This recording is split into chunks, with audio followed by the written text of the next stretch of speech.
It was a chilly winter evening when my husband told me that his nephew, Arham, would be spending the night at our house. I didn't think much of it at first. Arham had always been a polite young man, quiet and respectful whenever he visited. My husband often treated him like his own son, so I welcomed him warmly, cooked dinner, and tried to make him feel comfortable. Everything seemed perfectly normal, but I had no idea how that one night would change my life forever. After dinner, my husband received an urgent call from work. He told me he had to leave for a few hours to deal with an issue at his office. I didn't question it.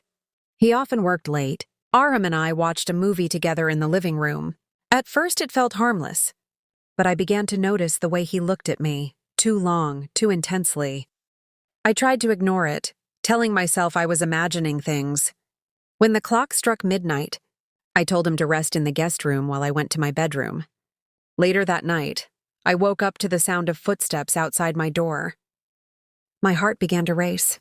Before I could say anything, the door creaked open and Arham stood there, his face half hidden in the dim light. He whispered that he couldn't sleep and wanted to talk. I told him firmly to go back to bed, but he stepped closer, saying things no nephew should ever say to his uncle's wife. I felt frozen, shocked, scared, and betrayed. Somehow I managed to push him out of the room and lock the door, trembling until morning. When my husband returned the next day, I told him everything.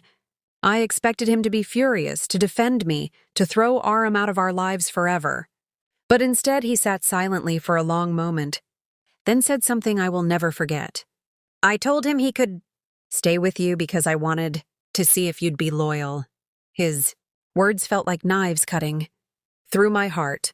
My own husband had tested me, using his nephew to trap me in a moment of fear and humiliation. I couldn't believe the cruelty of the people I had trusted most. My marriage, which I thought was built on love and faith, had turned into a cruel experiment. I left that house the same day, carrying nothing but my dignity and tears. It took me months to rebuild myself, to stop blaming my heart for loving the wrong man. Now, when I look back, I don't see that night as just a betrayal. It was a revelation. It showed me the truth about loyalty, trust, and the limits of forgiveness.